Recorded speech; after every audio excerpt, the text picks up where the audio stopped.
Chapter 14 follows here the strict receipt. For that sauce to dainty meat, named idleness, which many eat, by preference and call it sweet, first watch for morsels like a hound. Mix well with buffets, stir them round, with good thick oil of flatteries, and froth with mean self-lauding lies. Serve warm, the vessels you must choose, to keep it in are dead men's shoes. Mr. Bulstrode's consultation of Harriet seemed to have had the effect desired by Mr. Vincey, for early the next morning a letter came which Fred could carry to Mr. Featherstone as the required testimony. The old gentleman was staying in bed on account of the cold weather, and as Mary Garth was not to be seen in the sitting-room, Fred went upstairs immediately and presented the letter to his uncle, who, propped up comfortably on a bed rest, was not less able than usual to enjoy his consciousness of wisdom in distrusting and frustrating mankind. He put on his spectacles to read the letter, pursing up his lips and drawing down their corners. Under the circumstances, I will not decline to state my conviction. Cha, what fine words the fellow puts. He's as fine as an auctioneer, that your son Frederick has not obtained any advance of money on bequests promised by Mr. Featherstone. Promised? Who said I had ever promised? I promise nothing. I shall make codicils as long as I like, and that considering the nature of such a proceeding, it is unreasonable to presume that a young man of sense and character would attempt it. Ah! But the gentleman doesn't say you are a young man of sense and character. Mark you that, sir. As to my own concern with any report of such a nature, I distinctly affirm that I never made any statement to the effect that your son had borrowed money on any property that might accrue to him on Mr. Featherstone's demise. Bless my heart! Property, accrue, demise. Lawyer Standish is nothing to him. He couldn't speak finer if he wanted to borrow. Well, Mr. Featherstone here looked over his spectacles at Fred, while he handed back the letter to him with a contemptuous gesture. You don't suppose I believe a thing because Bulstrode writes it out fine, eh? Fred colored. You wish to have the letter, sir? I should think it very likely that Mr. Bulstrode's denial is as good as the authority which told you what he denies. Every bit. I never said I believed either one or the other. And now what do you expect? Said Mr. Featherstone curtly, keeping on his spectacles but withdrawing his hands under his wraps. I expect nothing, sir. Fred with difficulty restrained himself from venting his irritation. I came to bring you the letter. If you like, I will bid you good morning. Not yet, not yet. Ring the bell, I want Missy to come. It was a servant who came in answer to the bell. Tell Missy to come, said Mr. Featherstone impatiently. What business had she to go away? He spoke in the same tone when Mary came. Why couldn't you sit still here till I told you to go? I want my waistcoat now. I told you always to put it on the bed. Mary's eyes looked rather red, as if she had been crying. It was clear that Mr. Featherstone was in one of his most snappish humors this morning, and though Fred had now the prospect of receiving the much-needed present of money, he would have preferred being free to turn round on the old tyrant and tell him that Mary Garth was too good to be at his beck. Though Fred had risen as she entered the room, she had barely noticed him, and looked as if her nerves were quivering with the expectation that something would be thrown at her. But she never had anything worse than words to dread. When she went to reach the waistcoat from a peg, Fred went up to her and said, Allow me. Let it alone. You bring it, Missy, and lay it down here, said Mr. Featherstone. Now you go away again till I call you, he added, when the waistcoat was laid down by him. It was usual with him to season his pleasure in showing favor to one person by being especially disagreeable to another, and Mary was always at hand to furnish the condiment. When his own relatives came, she was treated better. Slowly he took out a bunch of keys from the waistcoat pocket, and slowly he drew forth a tin box which was under the bedclothes. You expect I am going to give you a little fortune, eh? He said, looking above his spectacles and pausing in the act of opening the lid. Not at all, sir. You were good enough to speak of making me a present the other day, else, of course, I should not have thought of the matter. But Fred was of a hopeful disposition, and a vision had presented itself of a sum just large enough to deliver him from a certain anxiety. When Fred got into debt, it always seemed to him highly probable that something or other, he did not necessarily conceive what, would come to pass, enabling him to pay in due time. And now that the providential occurrence was apparently close at hand, it would have been sheer absurdity to think that the supply would be short of the need.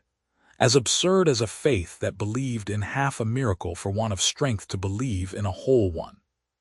The deep-veined hands fingered many banknotes one after the other, laying them down flat again, while Fred leaned back in his chair, scorning to look eager.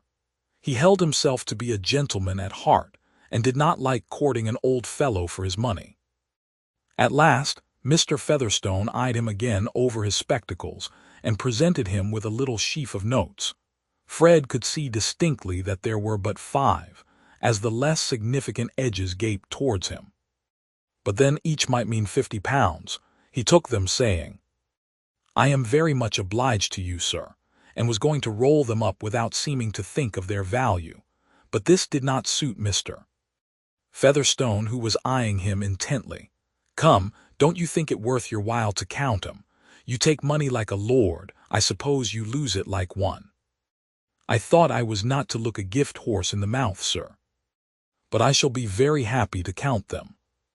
Fred was not so happy, however, after he had counted them, for they actually presented the absurdity of being less than his hopefulness had decided that they must be.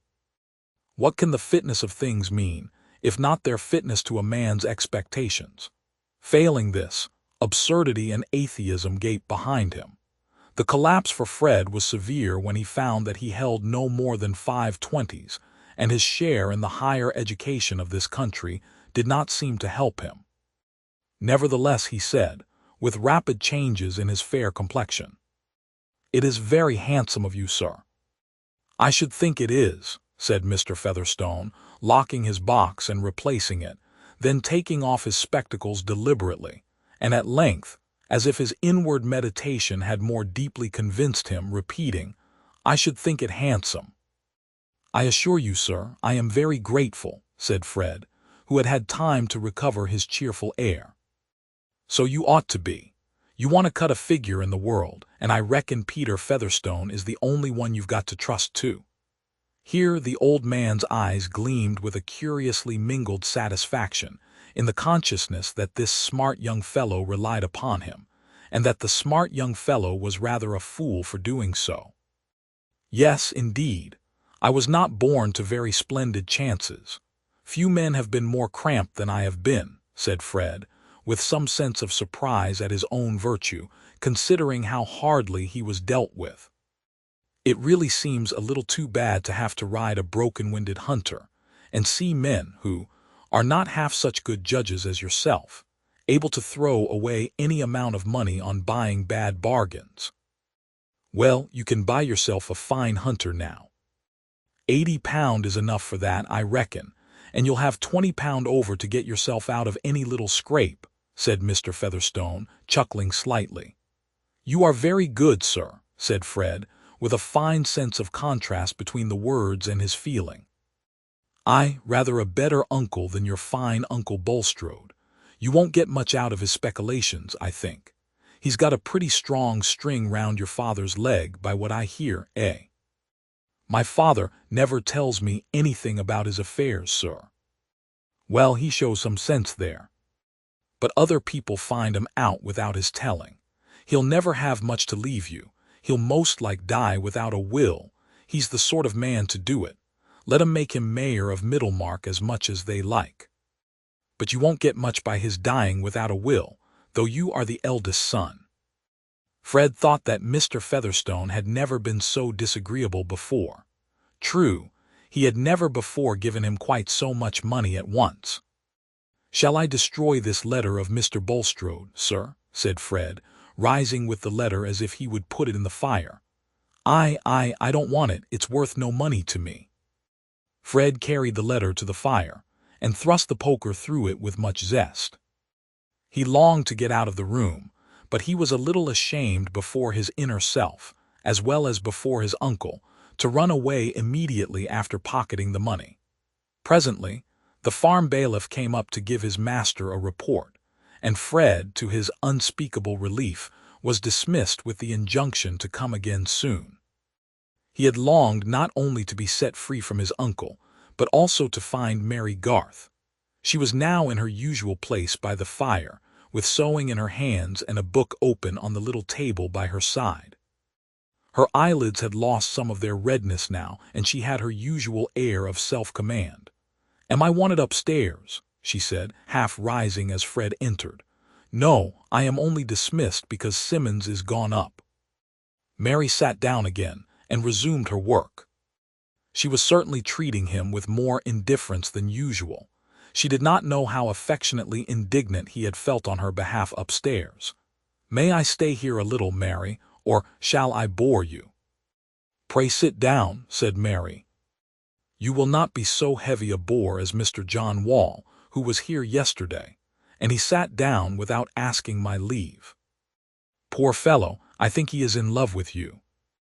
"I am not aware of it. And to me, it is one of the most odious things in a girl's life, that there must always be some supposition of falling in love coming between her and any man who is kind to her, and to whom she is grateful. I should have thought that I, at least, might have been safe from all that. I have no ground for the nonsensical vanity of fancying everybody who comes near me is in love with me."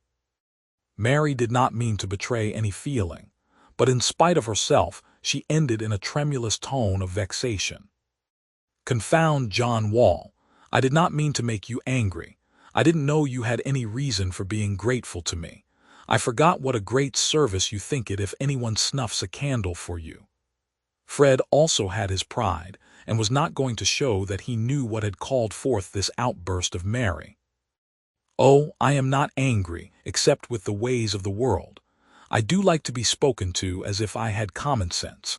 I really often feel as if I could understand a little more than I ever hear even from young gentlemen who have been to college." Mary had recovered, and she spoke with a suppressed rippling undercurrent of laughter pleasant to hear. "I don't care how merry you are at my expense this morning," said Fred. "I thought you looked so sad when you came upstairs. It is a shame you should stay here to be bullied in that way." "Oh, I have an easy life by comparison. I have tried being a teacher, and I am not fit for that. My mind is too fond of wandering on its own way. I think any hardship is better than pretending to do what one is paid for and never really doing it. Everything here I can do as well as anyone else could, perhaps better than some, Rosie, for example, though she is just the sort of beautiful creature that is imprisoned with ogres in fairy tales." "Rosie," cried Fred, in a tone of profound brotherly skepticism. "Come, Fred," said Mary emphatically, "you have no right to be so critical." "Do you mean anything particular, just now?" "No, I mean something general, always." "Oh, that I am idle and extravagant. Well, I am not fit to be a poor man. I should not have made a bad fellow if I had been rich." "You would have done your duty in that state of life to which it has not pleased God to call you," said Mary, laughing. "Well, I couldn't do my duty as a clergyman, any more than you could do yours as a governess. You ought to have a little fellow feeling there, Mary." "I never said you ought to be a clergyman. There are other sorts of work. It seems to me very miserable not to resolve on some course and act accordingly. So I could if—" Fred broke off and stood up, leaning against the mantelpiece. "If you were sure you should not have a fortune." "I did not say that. You want to quarrel with me. It is too bad of you to be guided by what other people say about me." "How can I want to quarrel with you?" "I should be quarreling with all my new books," said Mary, lifting the volume on the table. "However naughty you may be to other people, you are good to me. Because I like you better than anyone else. But I know you despise me." "Yes, I do, a little," said Mary, nodding with a smile. "You would admire a stupendous fellow who would have wise opinions about everything." "Yes, I should." Mary was sewing swiftly, and seemed provokingly mistress of the situation. When a conversation has taken a wrong turn for us, we only get farther and farther into the swamp of awkwardness. This was what Fred Vincy felt. I suppose a woman is never in love with anyone she has always known, ever since she can remember. As a man often is, it is always some new fellow who strikes a girl. "Let me see," said Mary, the corners of her mouth curling archly. "I must go back on my experience. There is Juliet. She seems an example of what you say." But then Ophelia had probably known Hamlet a long while, and Brenda Troyle. She had known Mordaunt Merton ever since they were children. But then he seems to have been an estimable young man. And Minna was still more deeply in love with Cleveland, who was a stranger. Waverley was new to Flora MacIver, but then she did not fall in love with him. And there are Olivia and Sophia Primrose and Corinne. They may be said to have fallen in love with new men. Altogether, my experience is rather mixed. Mary looked up with some roguishness at Fred, and that look of hers was very dear to him, though the eyes were nothing more than clear windows where observation sat laughingly. He was certainly an affectionate fellow, and as he had grown from boy to man, he had grown in love with his old playmate, notwithstanding that share in the higher education of the country which had exalted his views of rank and income. When a man is not loved, it is no use for him to say that he could be a better fellow, could do anything. I mean, if he were sure of being loved in return. Not of the least use in the world for him to say he could be better. Might, could, would, they are contemptible auxiliaries. I don't see how a man is to be good for much, unless he has some one woman to love him dearly. I think the goodness should come before he expects that. You know better, Mary. Women don't love men for their goodness. Perhaps not, but if they love them, they never think them bad. It is hardly fair to say I am bad. I said nothing at all about you. I never shall be good for anything, Mary, if you will not say that you love me, if you will not promise to marry me. I mean, when I am able to marry. If I did love you, I would not marry you. I would certainly not promise ever to marry you. I think that is quite wicked, Mary. If you love me, you ought to promise to marry me. On the contrary, I think it would be wicked in me to marry you even if I did love you. You mean just as I am, without any means of maintaining a wife. Of course, I am but 23. In that last point you will alter, but I am not so sure of any other alteration. My father says an idle man ought not to exist, much less be married. Then I am to blow my brains out. No. On the whole, I should think you would do better to pass your examination. I have heard Mr. Fairbrother say it is disgracefully easy. That is all very fine. Anything is easy to him, not that cleverness has anything to do with it. I am 10 times cleverer than many men who pass. Dear me, said Mary, unable to repress her sarcasm. That accounts for the curates like Mr. Crow's. Divide your cleverness by 10 and the quotient, dear me, is able to take a degree. But that only shows you are 10 times more idle than the others. Well, if I did pass, you would not want me to go into the church. That is not the question. What I want you to do, you have a conscience of your own, I suppose, there. There is Mr. Lydgate. I must go and tell my uncle. Mary, said Fred, seizing her hand as she rose, if you will not give me some encouragement, I shall get worse instead of better. I will not give you any encouragement, said Mary, reddening. Your friends would dislike it, and so would mine. My father would think it a disgrace to me if I accepted a man who got into debt and would not work. Fred was stung and released her hand. She walked to the door, but there she turned and said, Fred, you have always been so good, so generous to me. I am not ungrateful, but never speak to me in that way again. Very well, said Fred sulkily, taking up his hat and whip. His complexion showed patches of pale pink and dead white.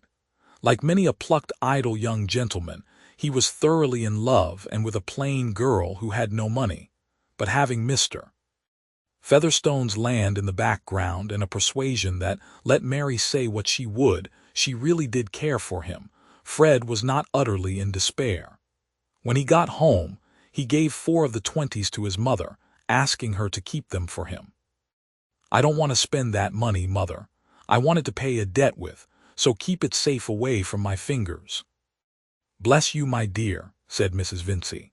She doted on her eldest son and her youngest girl, a child of 6, whom others thought her 2 naughtiest children. The mother's eyes are not always deceived in their partiality. She at least can best judge who is the tender, filial-hearted child, and Fred was certainly very fond of his mother. Perhaps it was his fondness for another person also that made him particularly anxious to take some security against his own liability, to spend the £100. For the creditor to whom he owed 160 held a firmer security in the shape of a bill signed by Mary's father.